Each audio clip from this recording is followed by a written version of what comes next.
Solubility Equilibria. In our solubility table, we talk of substances as being soluble or not soluble. This is a bit of an oversimplification, since every solubility reaction is an equilibrium. What we usually mean is that the solubility, the concentration of the saturated solution, of a soluble substance is greater than 0.10 molar, where the solubility of a substance that is not soluble is less than 0.10 molar. This sounds like a rather arbitrary standard, but there are relatively few substances with solubilities near 0.10 molar, and we can call those substances slightly soluble. Even something we consider not soluble, like barium sulfate, has some ions present in solution because of this equilibrium. Remember that there must be some of each reactant and product present to have equilibrium. The equilibrium is described by the equilibrium expression for the solubility reaction, which is called KSP. The SP stands for the solubility product, because the expression is always the product of the ion concentrations. KSP is not the solubility. Solubility is often measured in grams per liter or grams per 100 milliliters. The best measure of solubility is called the molar solubility. It can be determined by using the KSP and the equilibrium expression. Let's do a sample calculation and calculate the molar solubility of calcium fluoride, CaF2. We start by writing the equilibrium reaction, CaF2 solid in equilibrium with Ca2 plus and 2F minus, and by writing the equilibrium expression, KSP equals the concentration of calcium 2 plus times the concentration of F minus squared. Then we set up the icebox. Since we start with the solid, the initial amounts of calcium 2 plus and F minus are both 0. Let's call the molar solubility X.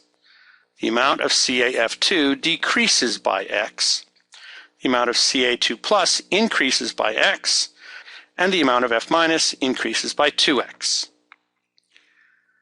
The equilibrium amounts of the Ca2 plus and F minus are the changes, X and 2X. Plugging the values into the equilibrium expression, we get 3.9 times 10 to the minus 11th equals X times the quantity 2X squared, which equals 4X cubed. Solving for X, we get X equals 2.1 times 10 to the minus 4th, which is the molar solubility.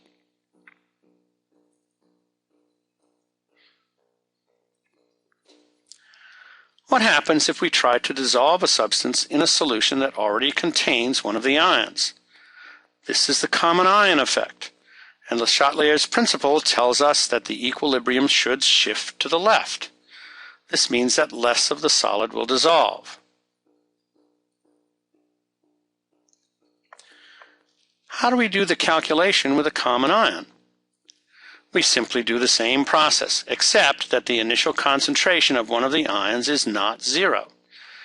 In this case, let's find the solubility of calcium fluoride in a 0.010 molar solution of calcium nitrate. We start again with the equilibrium reaction, which is the same, and the equilibrium expression, which is also the same. Then we fill in the icebox. This time, both initial concentrations are not 0.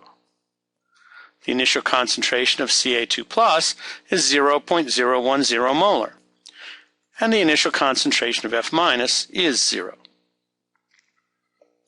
The changes are still the same, since we need some F minus, so the equilibrium values are calcium 2 plus 0.10 plus X, F minus 2X. Substituting into the equilibrium expression, we get 3.9 times 10 to the minus 11th equals, parentheses, 0.010 plus X times the quantity 2X squared.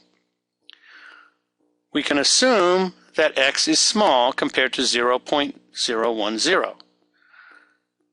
And the equation simplifies to 9.75 times 10 to the minus 10th is equal to x squared, which gives x equal to 3.1 times 10 to the minus 5th for the molar solubility.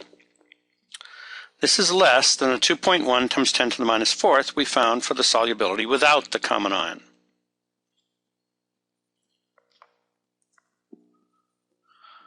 What if the common ion is F minus in the same concentration? We get a similar process. The initial concentration of Ca2 plus is 0 this time, and the initial concentration of F minus is 0.010. The changes are the same since we need some Ca2 plus, and the equilibrium values are Ca2 plus x, F minus 0.010 plus 2x.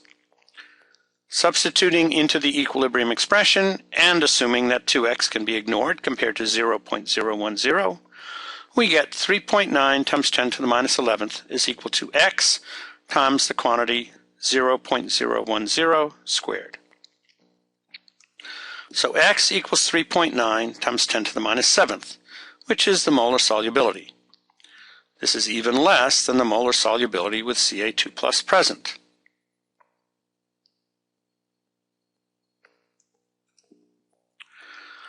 Another factor that can affect the solubility is the pH of the solution. If a substance has a basic anion, like OH-, or the anion for any weak acid, for example, then the substance is more soluble in an acidic solution. On the other hand, if there is an acidic cation, the substance will be more soluble in a basic solution.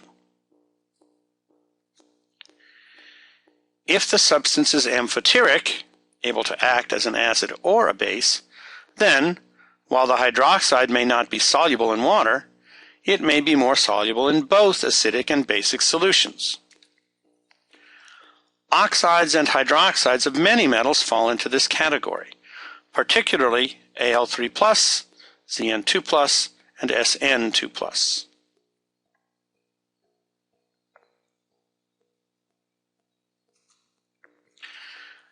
Some cations can react and make complex ions. Usually, these are transition metals, which have available d orbitals and can act as Lewis acids.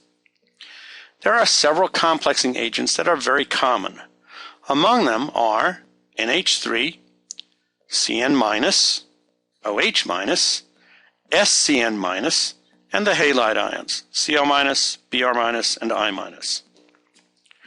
The equilibrium constants for these complexing reactions are usually quite large, so the complex is favored by a wide margin. When these complex ions are formed, they make the compound more soluble. One example is the silver ion complex with ammonia. The complex reduces the concentration of silver ions so much that silver chloride, an insoluble salt, will actually dissolve. One important question is whether a precipitate of a particular salt will form in a particular combination of solutions. This is a specific application of the relationship between the equilibrium constant K and the mass action expression Q that we learned in Chapter 15. To refresh your memory, we use the initial or given concentrations of the ions to find Q and compare KSP and Q. If KSP equals Q, then we are at equilibrium, and there is no shift, so no additional solid will form. If KSP is greater than Q, the equilibrium will shift to the right. This means that more solid will dissolve. If you have no solid to begin with, then none will form. If KSP is less than Q, the equilibrium shifts to the left and more solid is formed. A precipitate will form. There's one important word of caution about the initial concentrations. If we are mixing solutions, then the initial concentration is the concentration of the ion after the solutions have been mixed, but before any reaction occurs. This means you need to calculate the concentration of each ion after diluting it with the other solution. Let's do an example problem. Here we are mixing solutions of lead-2 nitrate and sodium sulfate. What compound will precipitate? Technically, you should look at both of the possible results of the double replacement reaction. In this case, and in most of them, we know from the solubility rules that one of the combinations, sodium nitrate, is very soluble. So we are looking to see whether lead-2 sulfate will precipitate. We start, as always, with the equilibrium reaction and expression. Now we need to figure out the initial concentrations of Pb2+ and of SO4 2-. In both cases, there is only one source of the ion. So to find the molarity of the solution after mixing, we find the moles of the ion by multiplying the molarity of the solution by the volume of the solution and the number of those ions in the compound. Then divide by the volume of the solution. Although it is not true in general that the volume is the sum of the volumes of the substances we mix, in the case of mixing water solutions that are relatively dilute, as these are, the total volume is very close to the sum. So in this problem, use the sum as the volume of the mixture. For the Pb2+, the concentration is 8.0 times 10 to the minus 3 molar, and the original volume is 0.10 liters. The volume of the mixture is 0.10 plus 0.40, which is 0.50 liters, which gives us a concentration of 1.6 times 10 to the minus 3 molar in the mixture. For the SO4 2- ion, the concentration is 5.0 times 10 to the minus 3 molar. The original volume is 0.40 liters, and the volume of the mixture is again 0.10 plus 0.40, which equals 0.50. This gives us a concentration of 4.0 times 10 to the minus 3 in the mixture. Next, we plug these values into the mass action expression to find the value of Q, which turns out to be 6.4 times 10 to the minus 6th. And we compare it to KSP, which is 6.3 times 10 to the minus 7th. We find KSP is less than Q, which means that the equilibrium will shift to the left, creating the solid. So a precipitate forms.